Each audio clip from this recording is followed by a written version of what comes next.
The Town of McCandless meeting of the Town Council for November 24th, 2025. If you'll please stand for the Pledge of Allegiance. I pledge allegiance to the flag of the United States of America and to the republic for which it stands, one nation, under God, indivisible, with liberty and justice for all. Thank you. We have a few announcements. At the previous Town Council meeting on November the 10th, Town Council entered into an executive session regarding a legal and personnel matter. The meeting concluded at 9:50 p.m. Winterfest will take place on December 6th from 3 to 7 p.m. here at Town Hall. Please join us for an evening of fun. Town Hall will be closed on Thursday, November 27th and Friday, November 28th for Thanksgiving. The town would like to wish everyone a safe, happy, and blessed holiday weekend. Now we'll do the public hearing regarding the proposed 2026 budget. Mr. Corbel? Yeah, thank you.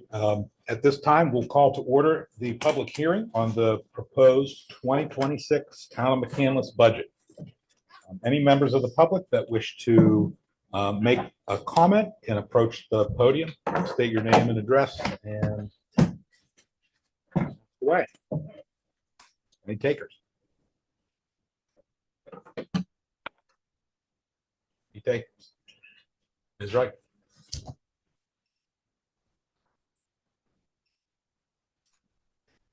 Hello, Ellen Wright. I had a couple questions. I wish there were page numbers on the budget proposal. It's sort of difficult to refer to different things without page numbers. And when it's passed, it would be helpful if there were page numbers so that, especially the capital improvement budget, to make sure there are numbers with that.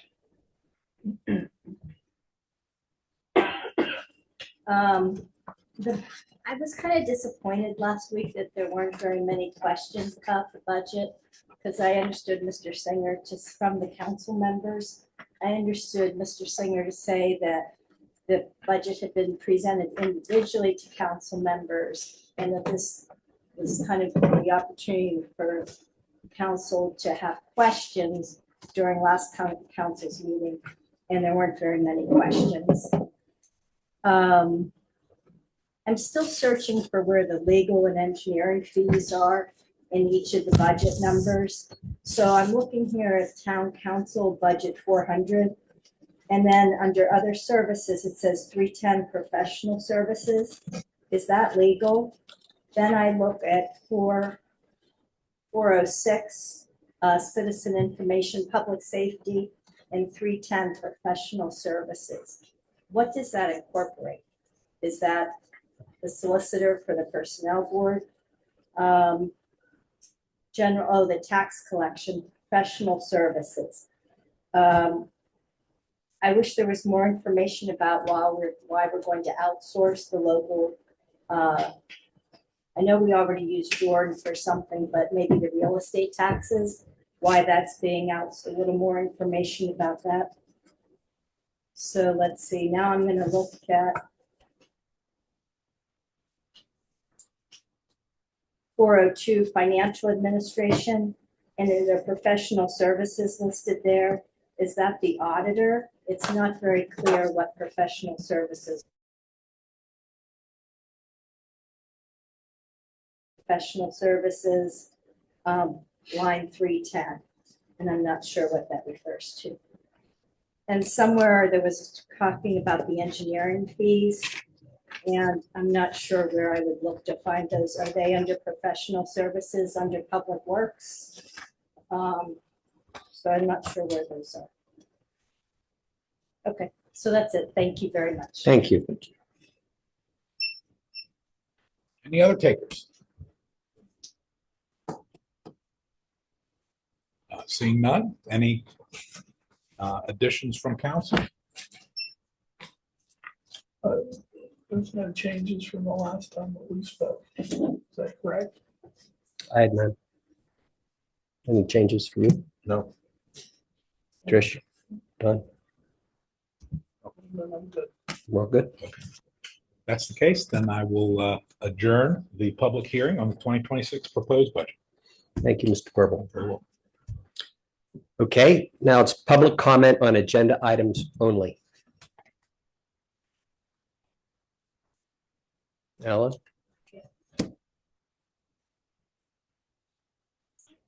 Last meeting, last time you were chairing the meeting. So the question, the grants that are in the budget, there's no supporting documentation for the, I think it's the LSG grants. I have to look real quickly, just the resolution page. No, let's see, LSA resolutions. There's no documentation as to how that money is going to be used. $1 million for lights seems like a lot. And, even though it's grant money, maybe we want to use the grant money for something else. The bird program sounds pretty wonderful. And not having any documentation, I mean, the comprehensive plan that we're supposed to be transparent and not having any documentation for all of the LSA things and just having the final resolution page. There's no information there. Okay, thank you for your comments. Any other public comment?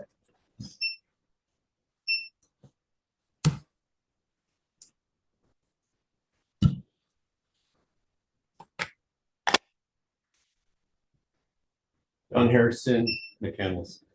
And all these grant money it's being put out tonight, or we're getting from different places. Could you guys go into more detail tonight before you go and vote on this? And just it's exactly what, I mean, $1 million is a lot of money for lights. Can we go into what that is going to cover?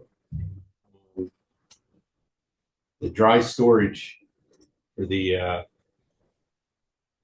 vehicles. Can we go into what that is? Is that just a garage? Is it having stuff on here and having no details beside it and not having any links to anything of what we're planning on spending this money on? I mean, you go through these and you're at $2.5 million. That's a lot of money. And as taxpayers, we'd like to know what we're spending this money on before we actually go and vote on it. I know it's grant money, but that's still tax dollars that are coming from someplace. And somebody decided to apply for those, and it's greatly appreciated that we're able to get those monies. But can we go into a little bit more detail as far as what we plan on spending this money on, other than just saying $1 million for lights? I can buy a hell of a lot of lights for $1 million. So if you guys can go into more detail before you vote on it, it'd be greatly appreciated. Thank you. Thanks. John, you care to- If we want to go through it at the time when we Okay. get to that part in new business, I'd be happy to answer any Great. questions anybody has. Thank you. Any other comment? Okay, let's move along. Approval of the minutes. Mr. Casey, I make a motion to approve the minutes as presented to council. Do we have a second? Second. Thank you. All in favor? Aye. I'll abstain.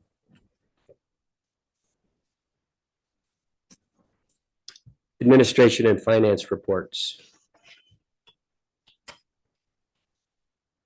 Brittany? Good evening, council. Enclosed in your packet, you will find the check listing from October 2025 in the amount of $1,900,628.55. If you have any questions on the check listing, I'd be happy to answer them. Any questions? Okay. Do we have a motion? A motion. Don?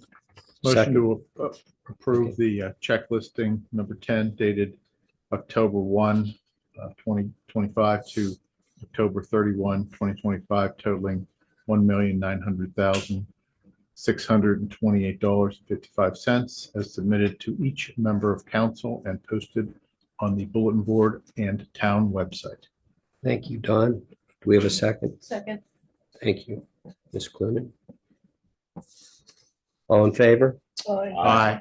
Aye. Okay, All right. communications report. Is in our packet. Communications reports in the packet. Communication reports in the packet. If you have any questions, I'll be happy to answer them. Okay, thank you. Junior Councilman's report for the month of November. Christian?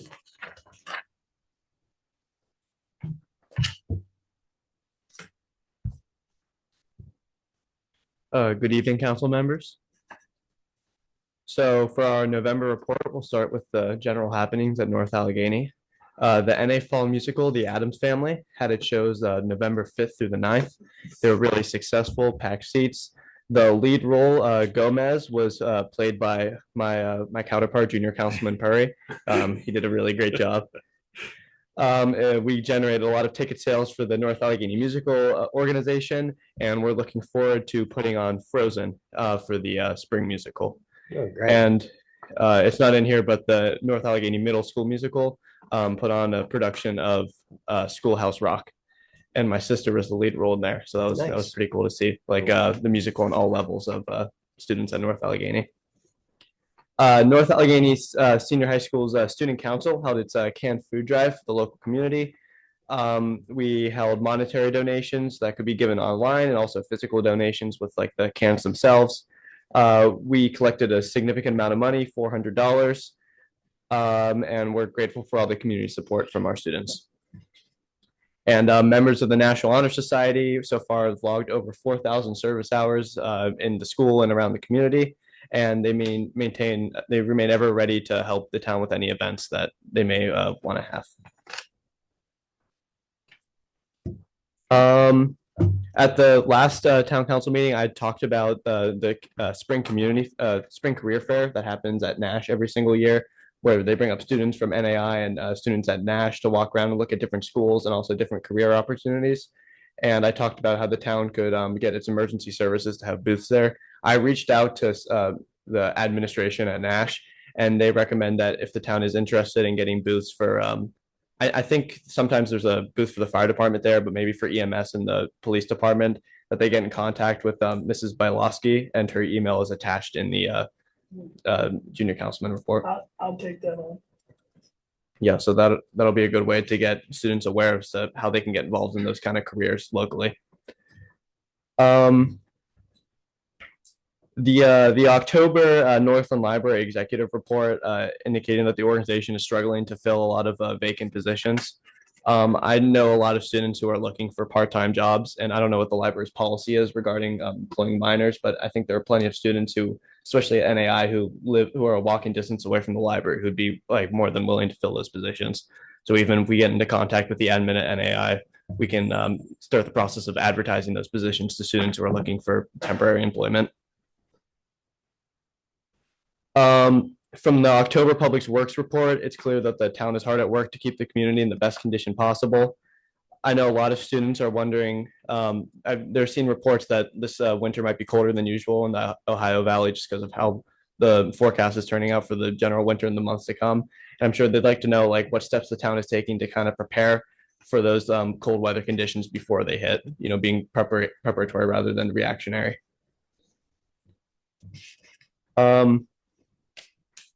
So due to a busy November, Councilman Perry and I decided to postpone the youth town hall that we initially had for November 15th. Between the rush of November and a lot of students who initially said they were going to attend but backed out last minute, we realized we'd rather just take a step back, push it back to the new year, and really take the time to plan a quality event.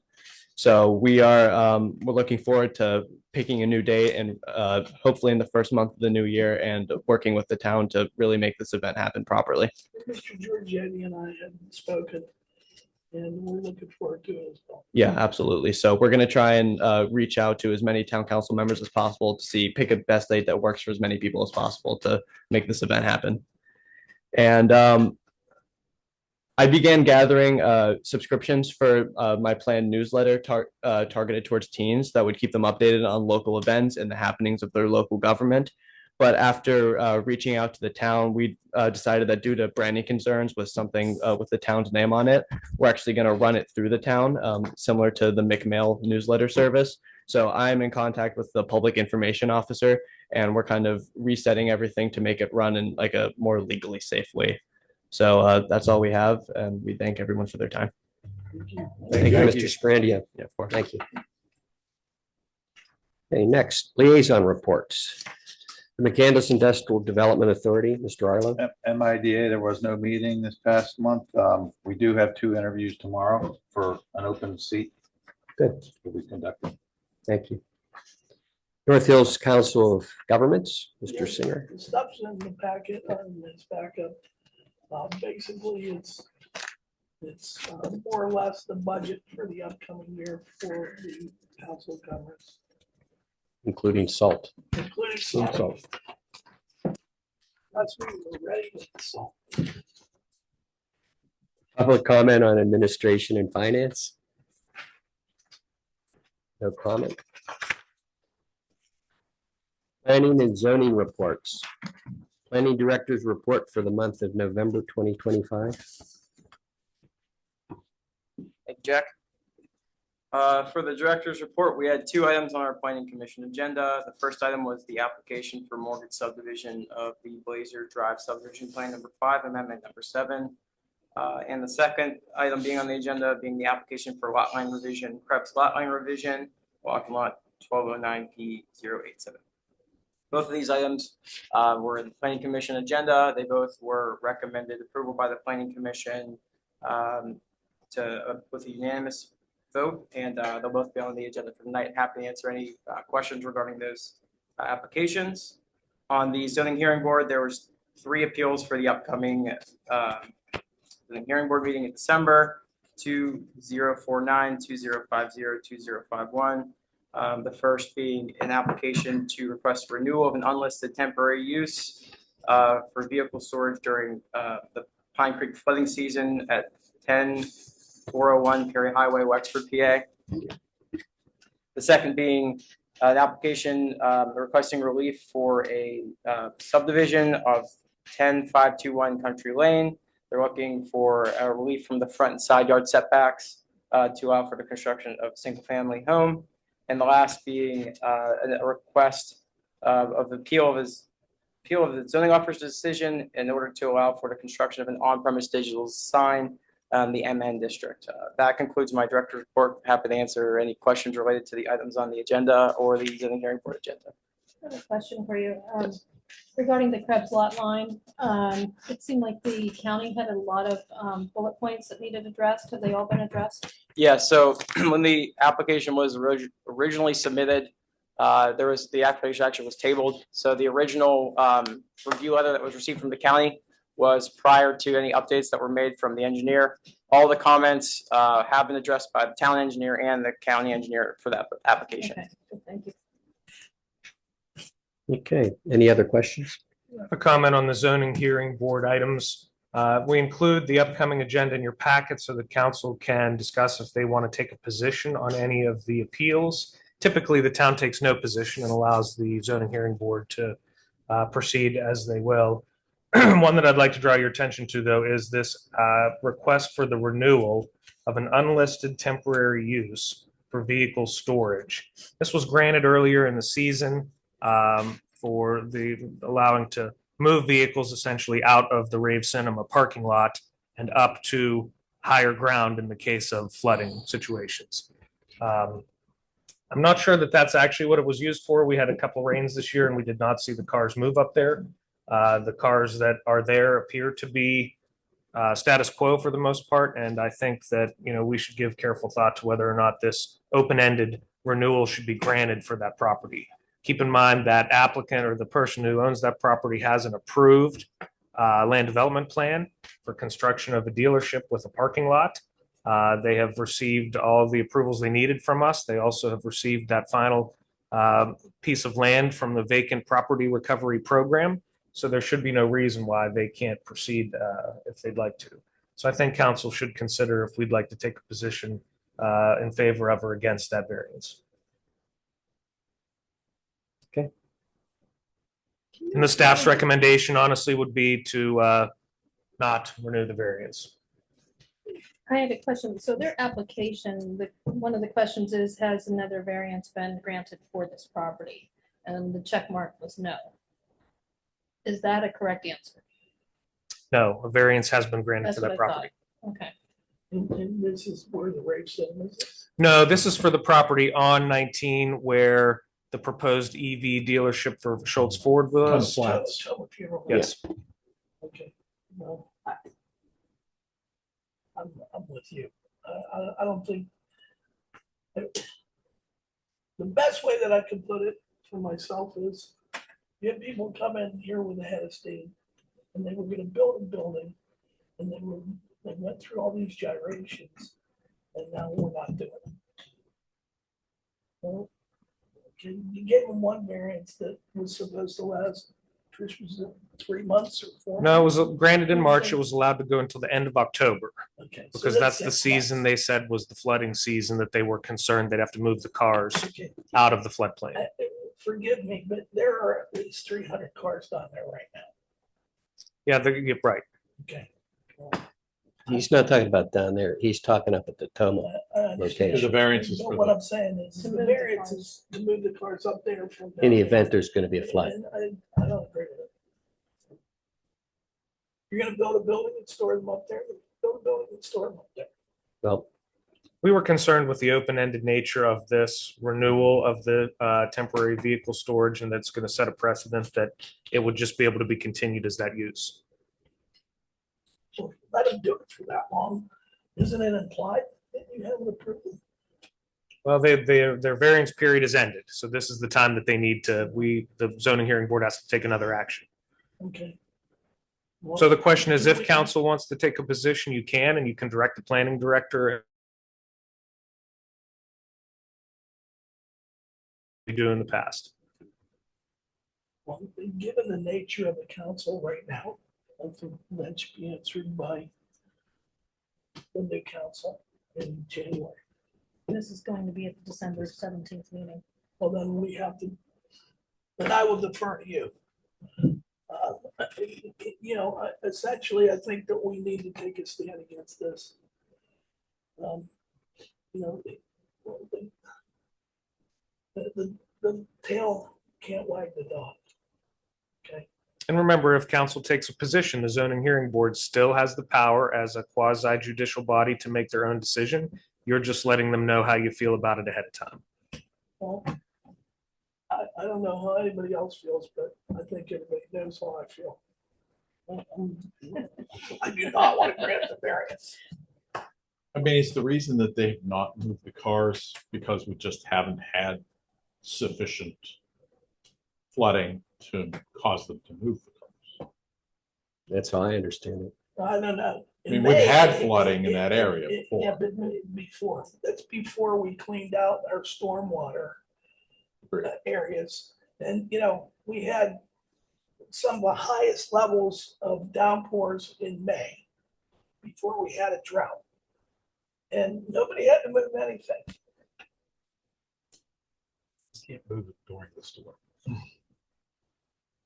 I say we have an authority designed to address this. We should just let them address it. And then they'll bring it back to the next council and the next council can But decide. you know what, Jack, I hear that, but then I hear, well, you have these people on the zoning hearing board that are far better equipped to deal with this. I'm telling you what's in my heart. I don't think we ought to have to extend this variance. I think we ought to take a stand. Because once it gets to the zoning hearing board and they make a decision, they are a quasi, we are letting them know ahead of time how we feel about it. If you don't have a feeling about it, that's fine. But I feel very strongly about it. I would be concerned that we say you can't move those cars into that lot and that a bunch of cars get flooded and then we have a legal issue. Well, isn't that, The- wait a minute, isn't that? Yeah, the a issue deal at hand between- is about the land use on the property on understand. Route 19. So the issue at hand is whether or not we continue allowing them to use their, and remember, it's not up to us. This is simply if council wanted to take a position and let the zoning hearing board know that we have concerns about this. That is all the professional staff was suggesting that you take into account. If you choose to do that, somebody could make a motion to take a position against this and you'd second and vote. If nobody wishes to do that, then we can simply move on to the next topic. In my experience, I trust the zoning hearing board to look at considerations, including the fact that there were attorneys They're here, using it. there were several people here They're using it presenting as a to us a test lot. plan that we needed to approve, and we approved that plan. And also that a variance has already been granted to this property. I trust the zoning hearing board to make a decision rather than take. I agree with that. I'm in agreement with that. There you go.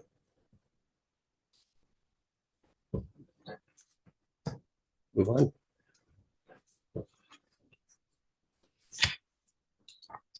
Liaison reports.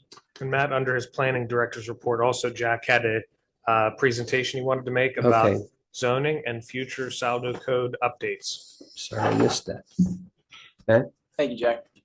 I'm going to give a brief update regarding as many of you seen from our director report for the past Could few you months. pull that speaker a little Yes, closer? sorry, my voice is a little shot today. Apologies. Thank you. Can everybody hear me? Yes. We are planning to make a zoning and Saldo code update. As many of us know that in 2023, the town code and subdivision and land development ordinance for the zoning both were updated, as well as the zoning map amendment was made. So this presentation is just going to overview the purpose for an update to the current zoning code in Saldo. I'm going to give a brief explanation of what those two things are, because they do get a little bit complicated. I'm going to discuss the code update changes, general map amendment, and then the process for review moving forward. We have three types of adjustments that we're looking to make to the zoning code. This being a cleanup and clarification, correction of some of the nonconformities that were created from the adoption of the zoning code, and enhancements to the 2023 zoning code. Just in terms of the methodology that staff is taking for reviewing the zoning code, we're taking a look at the current code, reviewing it for any errors or typos, that type of thing, and then we are looking at what changed from the previous code so that we can understand the reasons that some of these decisions were made. I know I've sat and reviewed all the comments from the zoning task force previously, and throughout that entire process, it was discussed that a zoning code is a living document.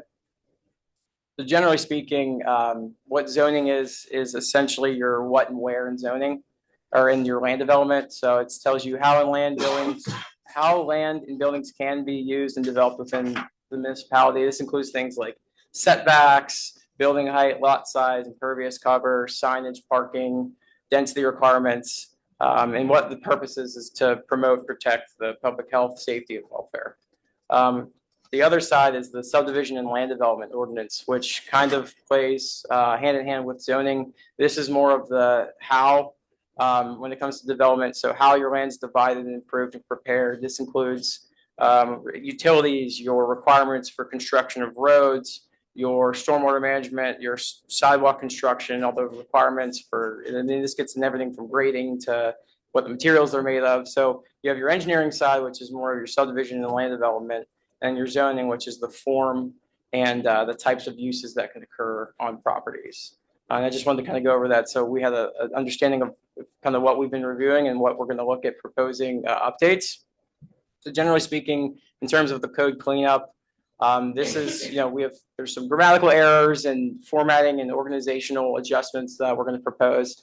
This is some of the expected changes and updates that we need, because these zoning codes and saldos are living documents, especially whenever you're taking the entirety of our zoning and subdivision land development ordinance and a zoning map and doing one fell swoop and changing the entirety of it. So these are to be expected. Some of these include terminology and internal cross references between the zoning code, because they do reference each other, and some of those are just incorrect updates and just need to be clarified. The second type of adjustment that we're going to be recommending and bringing to the public is the creation of nonconformities. A nonconformity in legal terms is a property structure or land use that was legally established under the previous rules of the zoning, but does not meet current zoning regulations. And a couple key points of this and why I bring this up in this presentation is that the creation of nonconformities is something that occurs whenever you do any type of massive zoning rework or map amendment. You're taking essentially, we had 17 districts and we changed them to 11 districts. So we've taken different land uses and different land use districts types, and now we've taken them to less number of those districts. So what that's going to do is create a couple buildings, a couple sites and uses that do not conform to what the zoning allows for once it was changed. And why that's important is because a nonconformity still is legally allowed to continue and operate as it was. You hear the term grandfathering in, that's what a nonconformity is. And they can be expanded and adjusted legally. So there's a legal basis for what a nonconformity is and how you can expand and alter it. So the reason I keep that in mind is there's a number of nonconformities that staff, myself, just from reviewing both, quantitative data in terms of number of variances that were received, qualitative data, just the number of people I've talked to, phone calls that I've received with people looking at developing specific parcels that isn't economically feasible or it doesn't meet the current character of the neighborhood. So it's a challenge of we've adopted this code that we're now looking at some of the unexpected issues that can be adjusted, keeping the same spirit of the original code. Let's see here. Just these are going to be a couple examples of some of the existing nonconformities, just to give people an idea of what these are and how they relate to what the current zoning code is. So this is the Dover Salary, which is right down the street in Pine Creek Shopping Center. I've received a few calls regarding this building. I mean, I think anybody that drives by it sees that it's it has deteriorated and it's not an eyesore, but getting to the point of the end of that building life and the makeup of that building. The issue is whenever you want to come and have somebody look at that site for redeveloping, you have to bring your current nonconformity into compliance.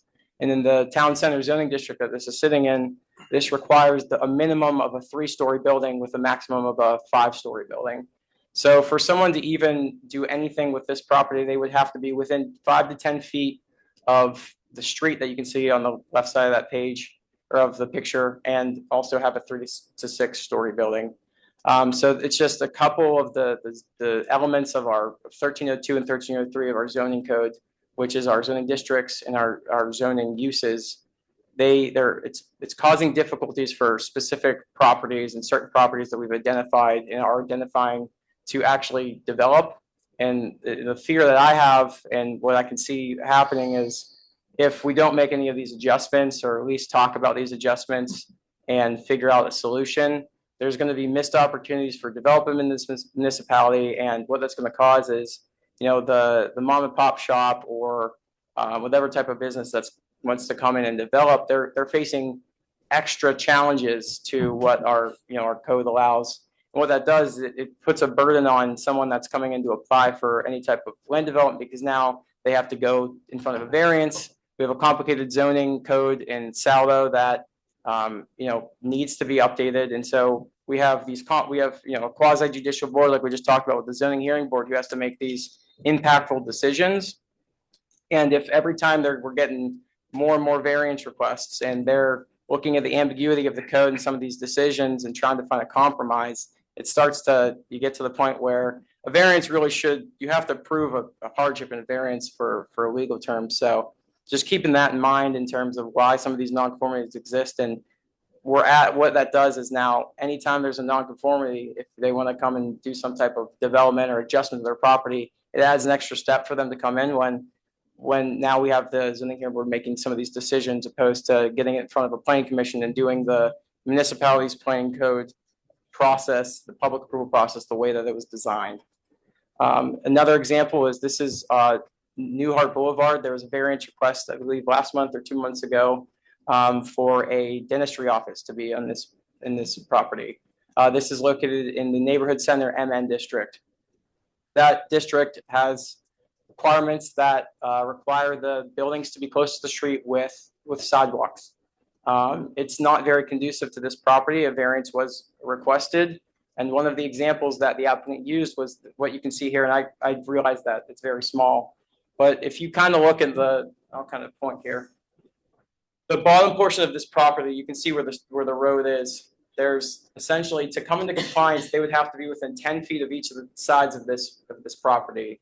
So it wasn't possible for this property to be developed in accordance with our zoning code without requiring a variance, which can be a difficulty, especially with some of the elements of this code being the form-based elements.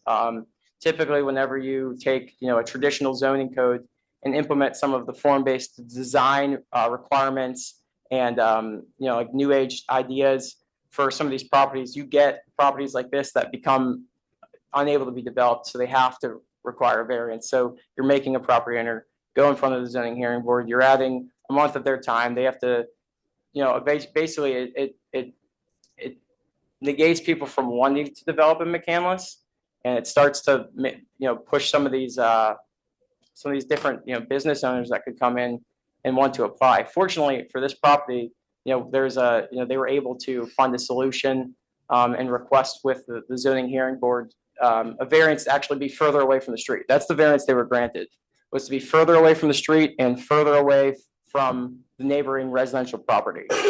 So that's just in this scenario. They were getting variances for those two items. A couple more of the items. This is the Whole Foods development. It has parking that is located in front of the building, which is a nonconformity in our zoning code.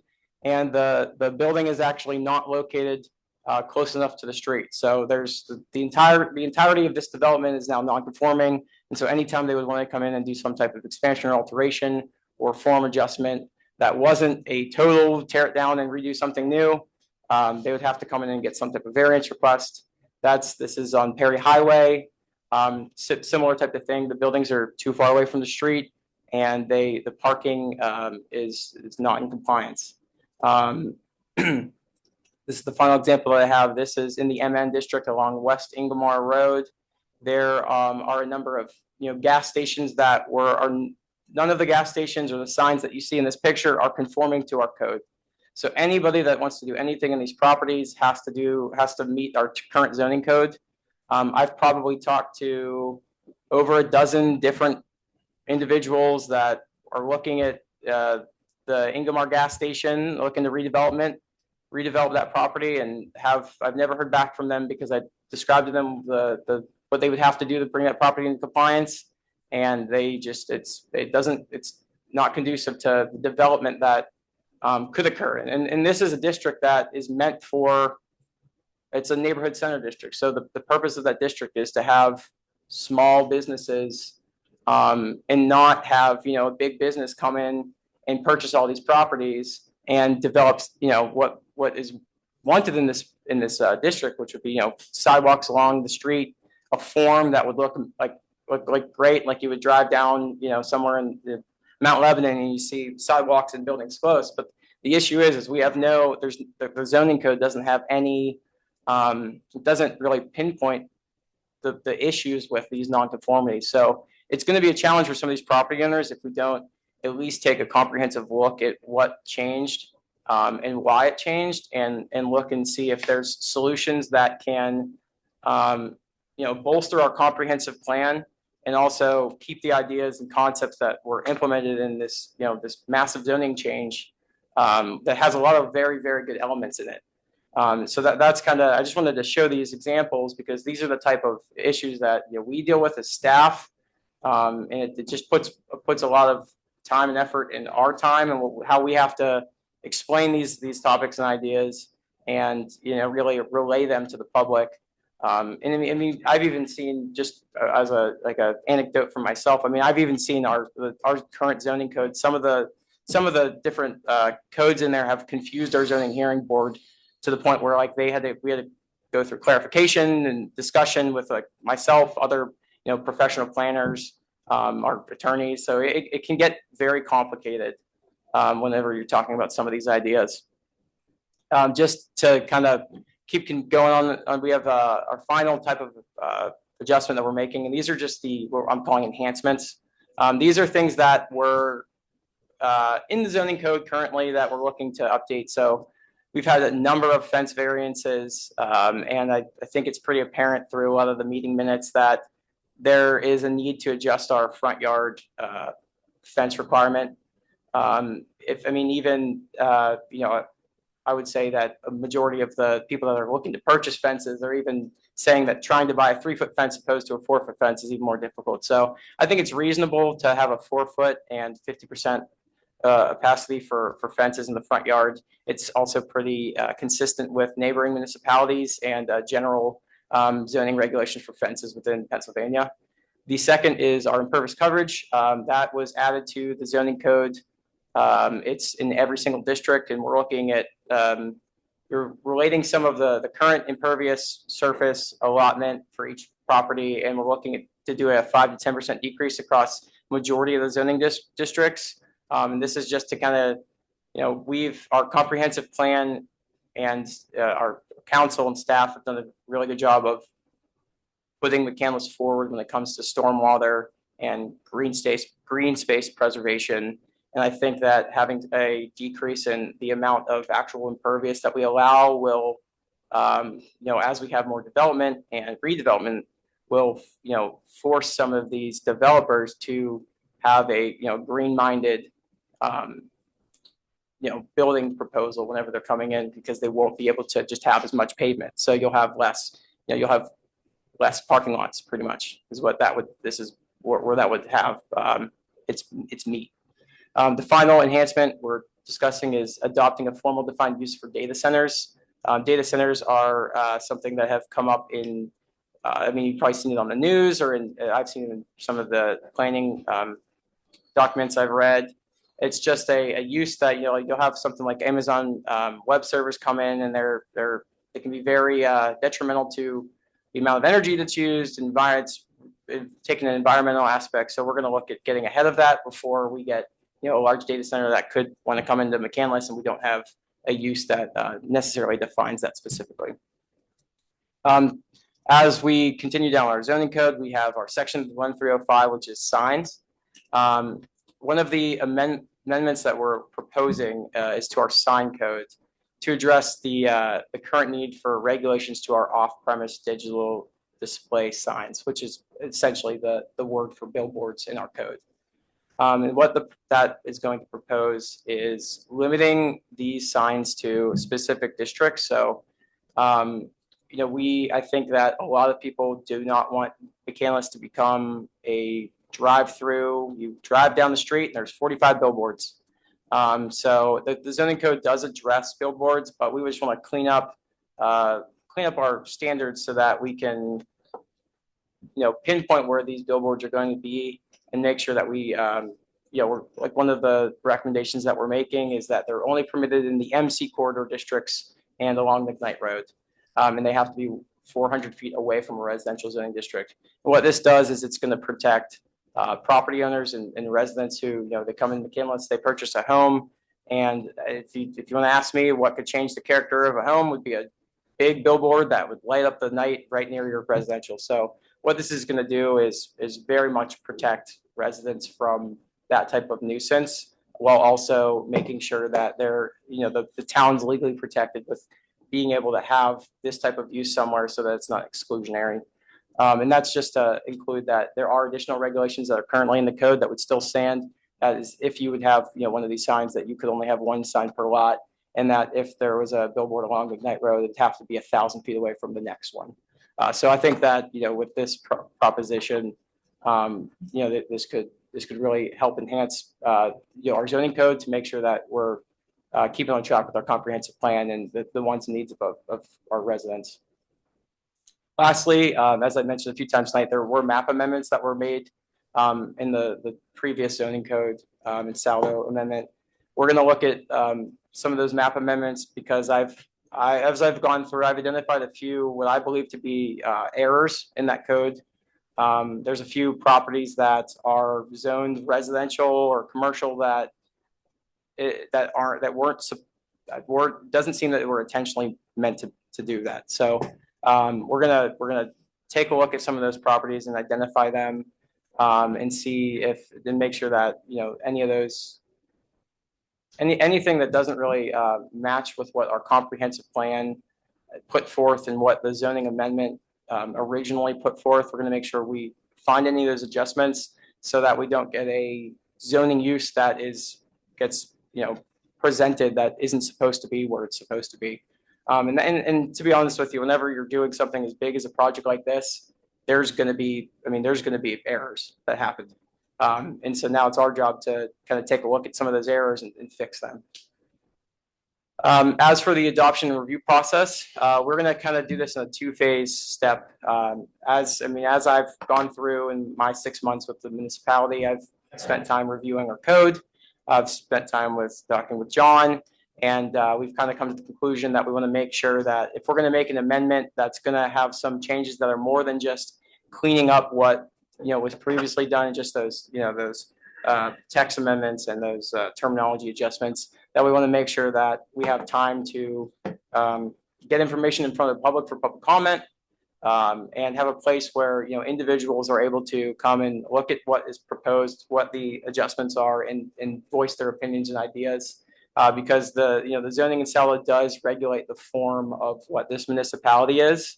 And I do think that a lot of the elements from the previous zoning code are great ideas in concept. I just don't think that the execution of how they were actually developed into the code are optimal for what was wanted through that process. And I think that some very particular and educated decisions that we make regarding our SALDO and zoning could take this municipality a long way and really protect our residents, our residential districts, and really pinpoint our commercial districts so that we, moving forward for the next 20, 30, 50 years, we're going to start to see some of these, adjustments and visions for our municipality actually come to fruition, rather than you kind of get tucked away and lead to a lot of requests for variances and complicated zoning practices that are just going to cause headaches for the small business person, opposed to some big business that's going to come in and try to buy a bunch of these properties and then create form to what our zoning code is. And I'm happy to answer any questions. I know that there's a lot when it comes to this, so I just wanted to give an overview so that once we start to get to these public meetings and the public discussions, that we're kind of prepared for the types of things that were going to be discussed. Any questions? Now, I have one. In the instance of the Dover Satellite, what can you do so that doesn't become a blighted property? Do you mean like what adjustments can you do to make? So it? I mean, like nobody's gonna build a 3D. What you could do right now with that building is someone could come in and reface the outside a little bit and do like interior renovations there, and as long as it was an approved use that was permitted by right, they could do that. The issue is like we had a restaurant that wanted to come into that property. They were not able to reconfigure that into a restaurant. So they if they wanted to redevelop that property, it would require them to make it make sense in our zoning. They'd have to get variances. I don't know how because they'd have to move that building closer to the street, because the zoning code doesn't allow for buildings to be further than 10 feet. I think it's 10 feet in the town center, 10 or 15 from the street. So they would have to basically either reconfigure that building as is and just change the use, or they would have to tear that building down, reconfigure their parking lot, put up a minimum of 3-story building, or get some type of variance requests. So the answer to your question, Don, is the way you prevent that is by eliminating the build to line. You don't want that. You want to get rid of the segments, the front block, mid block, rear block segment, and you want to get rid of a minimum height requirement. You should have a maximum height requirement. You should not need a minimum height requirement. Those three changes are what prevent that from never being redeveloped. It sounds to me as though the zoning code as it sits was developed for a town that was yet to be developed. Okay, for walking. Okay, here in McCandless, we're pretty much out of space. So anything that gets developed here now is for redevelopment. So the stuff that we're talking about, I mean, that's essential for us to change.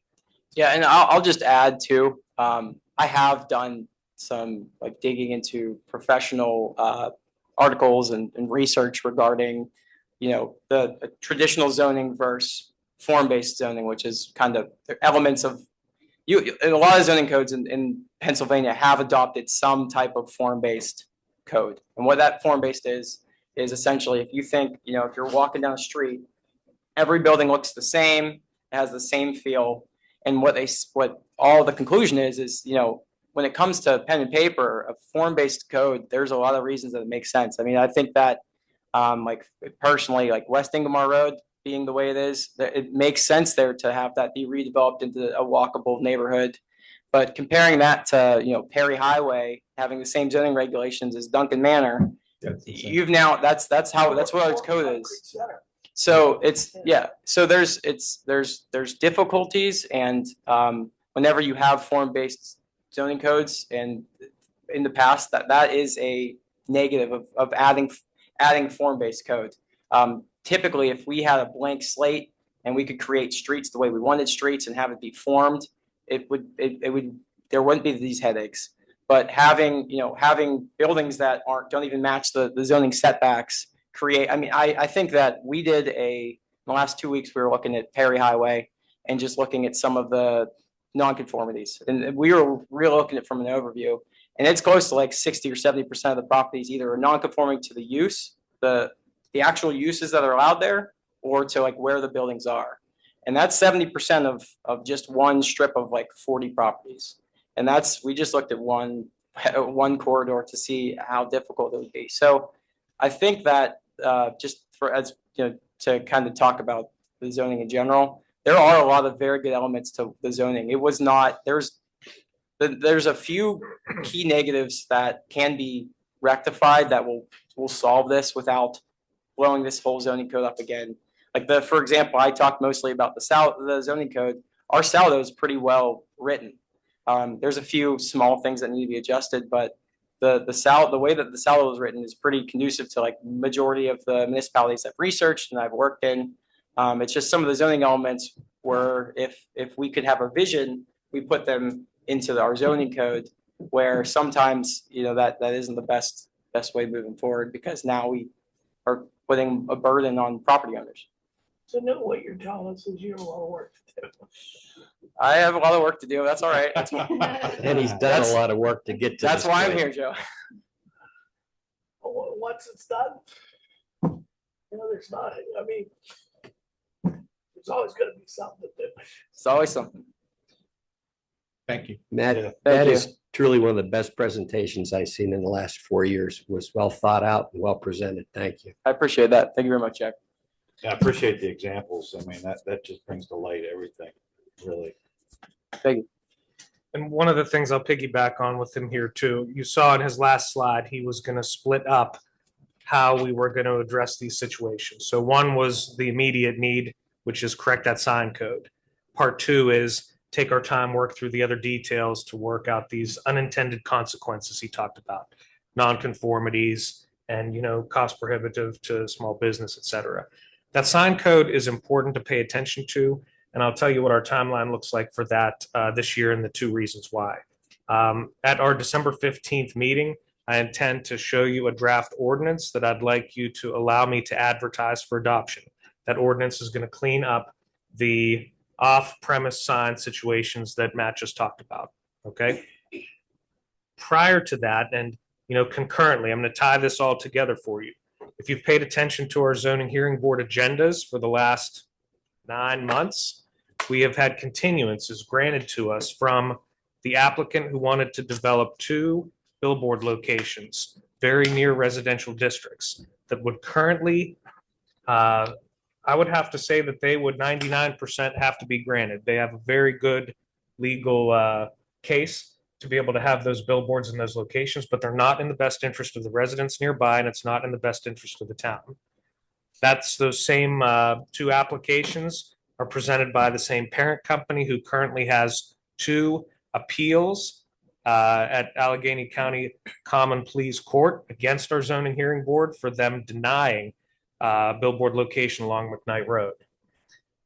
We have been in communication with that company trying to find a solution that benefits the town while realizing they know and they have a legal right to potentially build where they've applied. That discussion has led to a compromise where we are going to suggest that those applications are withdrawn for those positions, but in exchange for that, we would like to have them build two off-premise signs, one along Route 19 on the north end near the get-go in a piece of town-owned right-of-way, and one along the south end near McKnight in another piece of town-owned right-of-way. Those would be, I'll call them welcome to McCandless signs like you've seen in other municipalities, in exchange for the ability to put those signs in those leased locations. And there's many more details to the lease. But, you know, we would basically have a gateway to McCandless on both ends with the messaging system we'd be allowed to use for our events as well. The reason why we have to talk about that a little bit now is because if council were to consider entering into a lease agreement of this nature, it is a Class B ordinance and it requires a public hearing. In order to move this forward and in order to make Matt's sign code be able to, you know, correct these material weaknesses that we've seen, we need to take action on that lease public hearing at the December 8th meeting. So you're going to see an ad in the paper for December 8th to have a public hearing about a potential lease arrangement between the town and this company who will come in and potentially build these signs. There will be a vote scheduled on December 15th where we will vote whether or not to enter that lease agreement. We still need to iron out a few details. It's a legal matter that we've been relying on the solicitor to work with the attorney for this company in order to come up with an arrangement that suits the town in the best possible way. And we'll continue that discussion tonight in our executive session. But I wanted to make sure everybody knew that that was coming up in the next 2 weeks, and it's going to be important to pay attention to what we have to show. Great, appreciate the feedback. Any questions? Okay. Liaison reports. Planning Commission. I was not able to attend. I don't believe Nick was able to either in my absence, but meeting minutes for your packet. And Matt teed up the two actions we'll be voting on tonight. Okay, thank you. Zoning Hearing Board, Ms. Clunin. Thank you. And yeah, we will be meeting December 17th, and I think we've discussed everything we need to about that. Thank you. Any public comment on planning and zoning?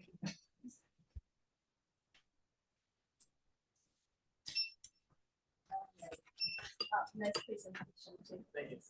I thought that I remembered though that all the zoning changes have to go through planning first. I haven't checked or anything, but I thought I recalled like the whole zoning code when it was revamped, it went Eventually through it planning does. first. Eventually it does. It can emanate from planning and then come to council, or it could come from the administration or council, go to planning for review and then come back. So they're in the process. It just can start at different points. That was it. Any other comments? Moving right along then, recreation reports, Park and Recreation Director's report for the month of November 25th. Abby?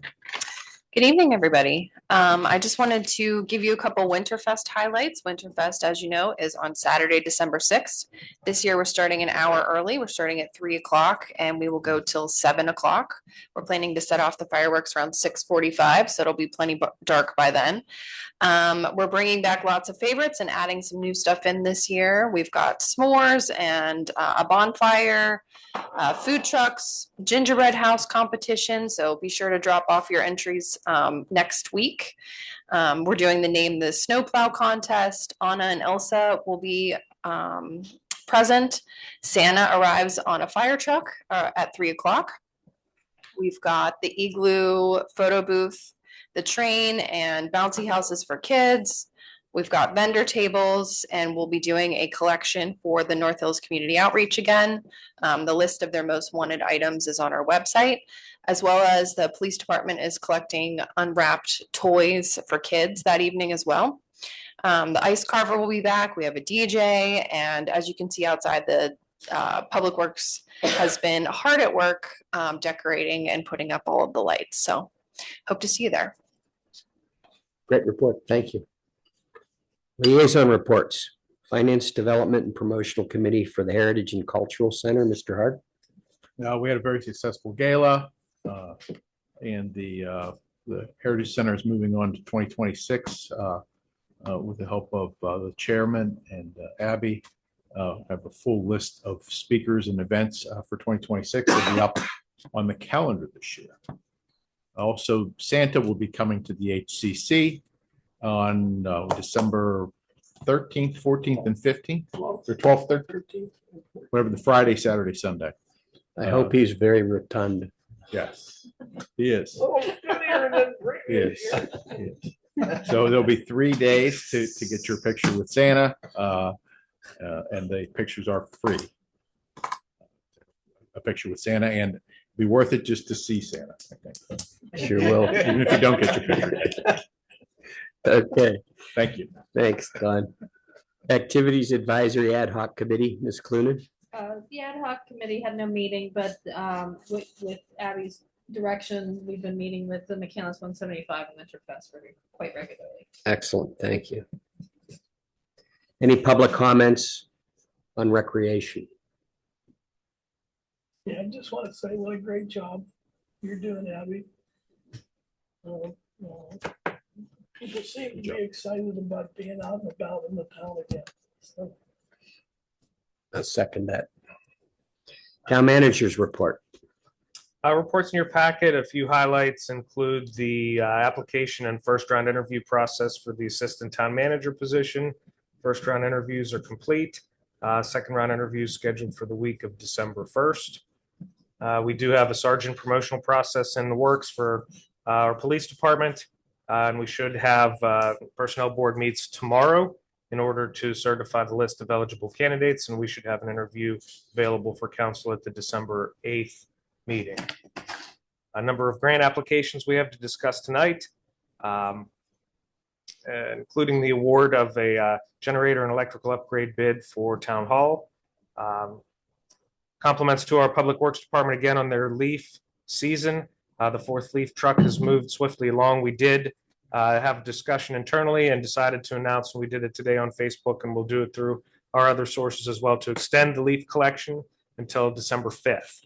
So anybody can put their leaves out until December 5th. We'll make one final pass through town after that. But any leaves placed out at the curb after December 5th, I can't guarantee we'll pick up. Happy to answer any questions you have about any of the other items in the report. Good report. Thank you. Town Attorney's Report, Mr. Corbel. Thank you, Mr. Vice President. I have no public report, but if there's any questions about the report in your packet, we can discuss it in our post-meeting executive session. That's the end of my report. Thank you, sir. Old business, no old business. New business. We have quite a few actions here. We need an action concerning the Blazer Drive Plan Number 5, Amendment Number 7, Block Lot 945-B-43. Mr. Vice President, I move to approve the Blazer Drive subdivision number 5, amendment 7, mortgage subdivision application submitted by Spurtute Surveying as reviewed by the town engineer in their letter dated October 8th, 2025. Recommended for approval by the planning commission. I'll second that. Thank you, Don. All in favor? Aye. Next is the action concerning Krebs lot line revision. I'll make a motion to approve the application for lot line revision, Krebs lot line revision, block / lot 1209-P-087 per the town engineer's review letter dated October 27, 2025. Second. Thank you, Ms. Cronin. All in favor? Aye. Passed, motion passed. Action concerning resolution 2025-18. I'll make a motion to approve tentatively identified resolution number 2025-18, setting dates for the various meetings of town council and other town agencies for the year 2026. Do you have a second? Second. Thank you. Doug? All in favor? Aye. Thank you. Approved. Action concerning resolution 2025-19. I'd like to make a motion to approve tentatively identified resolution 2025-19. A resolution of the town council of the town of McCandless, Allegheny County, Pennsylvania, to adopt initiatives to be recognized as a bird town through the Bird Town PA program. Second. Joe's second. All in favor? Aye. Next, action concerning LSA resolutions. I'll make a motion to approve the resolution 2025-20 series regarding an application to the Commonwealth Financing Authority for a local share account grant in the amount of $179,457.52 to be used for the town of McCandless LaRoche East Dam improvements. Do we have a second? Second. Joe, thank you. All in favor? Aye. Opposed? Motion passes. Motion to, well, I guess the next one, This is where we're gonna have this. yeah, we have to have John's input here. So one thing I'll make a comment about these resolutions in general. These resolutions are authorizing us to apply for these grants through the local share account. I'll describe to you these projects as we go through this now. One thing to keep in mind is if you apply for a grant and you get the award, you still have to put that project out to bid. You can still choose based on the competitive bidding, based on the needs of the town at the time, whether or not you want to proceed with the project. So while we're asking for these resolutions to be passed now, this does not imply that we've received the money. It does not imply that we're going to receive the money. It's just asking for the money to make the improvements. If awarded, then we would have to, like I said, go out to bid and kind of revisit all this again anyway.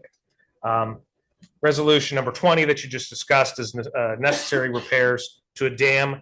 Believe it or not, there's a dam along the east side of LaRoche that needs maintained. It has an emergency action plan and it is deteriorating. That is in the best benefit of the town. Number 21, these are park lighting and security upgrades. This is a request for Vestal Field and for Wall Park. And Kelly, you'll have more detailed numbers if you need to ask about them. But these include pricing for new lighting poles and LED fixtures for Wall Park, which currently does not have any lighting at all, and security upgrades, including security camera system that would be able to be monitored by the police department so that we can keep a better eye on that facility. It's kind of in a very dark and remote area, and we've had some vandalism there that needs to be addressed. This also satisfies a need of our athletic associations who are desperately seeking nighttime ball play. They have a number of kids increasing in participation each year, and they've been really asking for improvements. Included in that are the replacement of wooden poles at Vestal Field that we have seen fail. We've seen them deteriorate and fall over and potentially cause harm to any kids playing.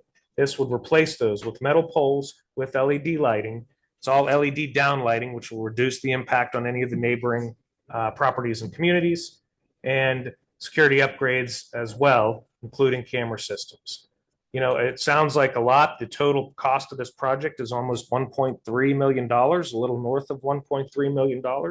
But poles, lighting, and cameras, unfortunately, the price has escalated as time's gone on. There are site improvements associated with that too, including trenching and restoration requirements to the fields also. If you need any more detailed information, I'm sure Kelly would be happy to give you a breakdown of what that is. But that's the reason for the $1 million ask there. Anything with ADA in there? You have to comply with ADA no matter what you do. Well, I mean, anytime you light a situation up, it obviously helps improve the ADA aesthetics to that. So this does not have any physical improvements like sidewalks, ramps, et cetera, but, you know, lighting obviously provides a But correct- enhanced experience for but correct me if most. I'm wrong. During our last renovation of Wall Park, those issues were all addressed. I can't speak to that. I'm not 100% sure the answer to that. Okay. Do we have a motion? Make a motion to approve resolution number 2025-21 series regarding an application to the Commonwealth Financing Authority for a local share account grant in the amount of $1 million to be used for the town of McCandless Park lighting and security upgrades. Do we have a second? Thank you, Joe. All in favor? Aye. All opposed? Motion passes. Motion on resolution 2025. Make a motion to approve resolution 2025-22 series regarding an application to the Commonwealth Financing Authority for a local share account grant in the amount of $261,984.10 to be used for the town of McCandless Public Works leaf collection machines. Second. Thank you, Doug. All in favor? Aye. Opposed? That motion passes. The next one is for a local share account for the police vehicle cover. I'll make a motion to approve resolution number 2025-23 series regarding the application to Commonwealth Financing Authority for local share account grant in the amount of $210,915.90 to be utilized for the town of McCandless police vehicle covered parking structure. Second. Thank you, Joe and Do we Doug. have discussion? John, you want to give a little bit more on that? Sure, this is for, Bless you. this is for a structure to be placed in the rear of Town Hall where our police cars currently sit outside uncovered. This would be an open-sided structure, it'd be a roof, essentially on steel beams that would hold it up. Very aesthetically pleasing. Kelly has a drawing of that, simply keeping the cars out of the weather. You know, if you think about each one of those vehicles and the investment that we have in them, the better that we can keep them out of the weather, you know, the longer they'll last. This is a simple solution for that that has no impact on our floodplain construction situation out back. We're very limited with what we can build on this property based on where our floodway and floodplain are. And where is this to be located, Kelly?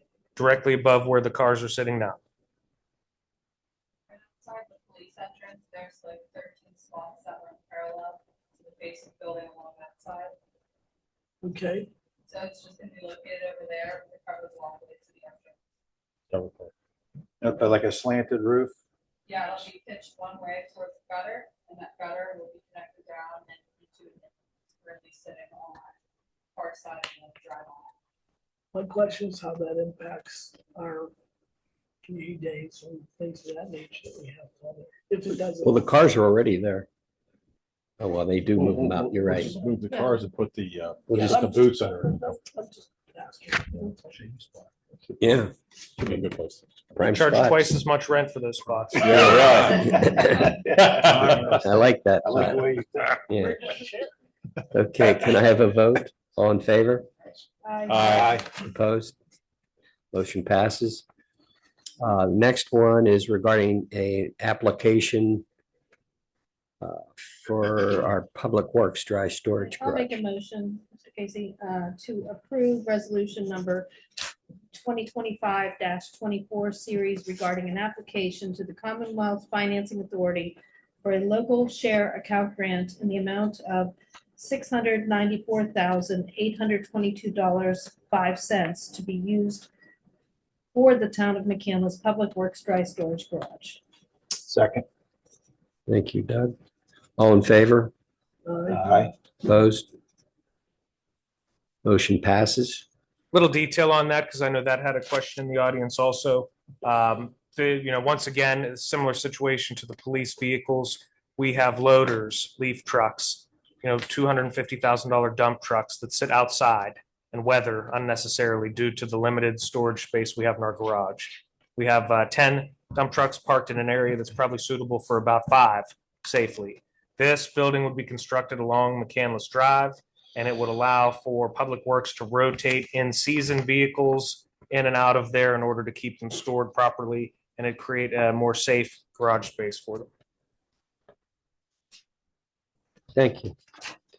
Action concerning CDBG I resolution. make a motion to approve tentatively identified 2025-25 to formally request CDBG funds from the Allegheny County Economic Development in the amount of $95,370.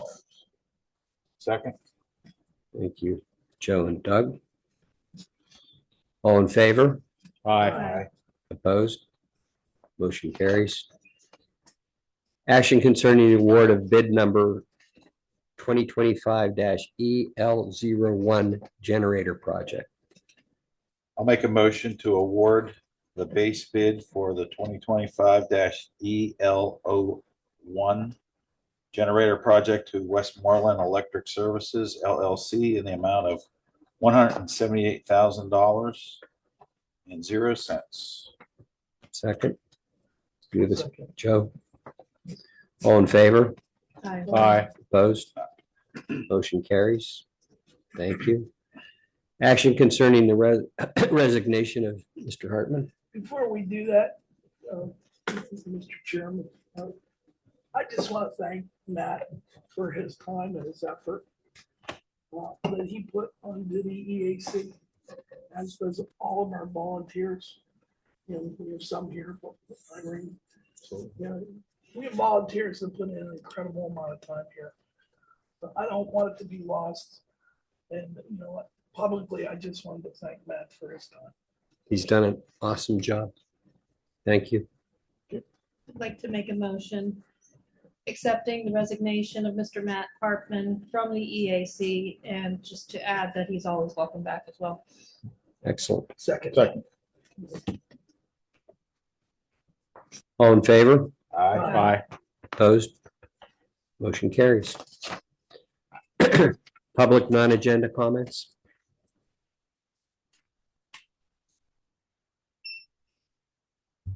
Irene Caliendo. As we come to the close of a year, I would just like to take a minute to thank all 7 of our council members for the work that you put in this past year.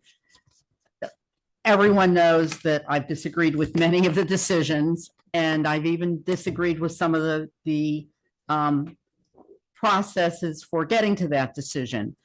But the fact remains that you have week after week shared your time and your talents on behalf of the citizens of McCandless. And I want you to know that that does not go unappreciated. Thank you, Aaron. Finally, I would like to request that every photo that's taken of a council person on Santa's lap, please be released to the public.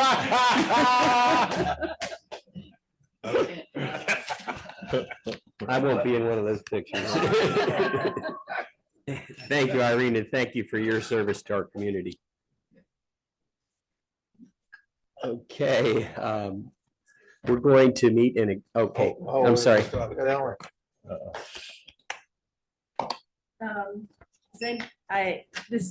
So if you want to say I can't say this, that's fine. Is anybody going to get back to me about the questions I had about the budget, the professional services?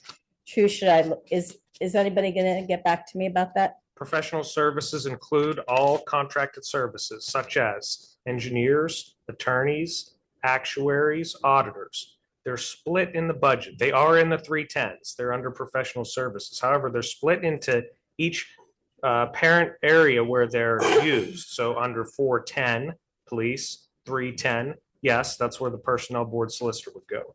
Mr. Corbel gets split up over various areas throughout the town budget where he spends his time. If he spends his time with right to know requests, he's in 406. If he spends his time in zoning matters, he's in 413 and 414. So it is divided up among those different areas. Okay, thank you. Appreciate that answer. When I was last here, I talked about the lights at the History Center, and I was told that they were on a timer. I haven't checked this week, or I didn't check last week, but right after the meeting, I checked on that. You know, they're still on at 11 o'clock at night when nobody's there. I'm curious, what is the timer set for? If that's the case, then there's something wrong. Brad assured me he set the timer at 9 p.m. Actually, he did set the timer, but there's a burn-in period or something that they have to go through. I'm certain that they're not on past 11. Well, I didn't check this week, but the prior week, I made it a point, because that's past my bedtime. Thanks for sharing. I'll double check. And to see if the lights were on. And then the other thing is, the last thing I have is that there was an amended agenda posted for today at 2. And I'm kind of curious why the agenda was amended at 2 today for a 7:30 meeting. You didn't see? It said at the agenda center, it said, Typographical error. where did it say the typographical error? Help me out if you were in the text with John Pajarski. Our public information officer suffered a fall on Friday. He had to go to the emergency room, and he was unable to post the agenda. We posted it on his behalf, and he had a typographical error he corrected today in there. So What there's an that, actual misspelling in my initial posting, it's just as amended on it now, that's what that spelling is, we could get back to you. Okay, thank you. How is Johnson okay? He has to go to his foot doctor tomorrow and see what the next treatment is. So let's keep him in your thoughts and prayers if you do that, and hope that he can heal up quickly. Thank you. Thank you, Nice Ms. Wright. meeting you, Mr. Casey. Okay, now we're gonna, John?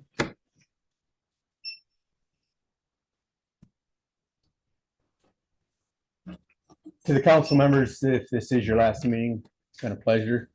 You guys have worked your butts off. Two more. Got a couple more? Okay, well, then we're good then. I'll wait until it's done. The real thing is, if we can get somebody in this town to please really try to get the traffic lights fixed in the town. We'd be better off taking the traffic lights out and putting stop signs in. It would be safer than what's there now. When you live on Babcock Boulevard in the morning, and I have to sit through the light for 3 light cycles in front of Passman Hospital, that's ridiculous.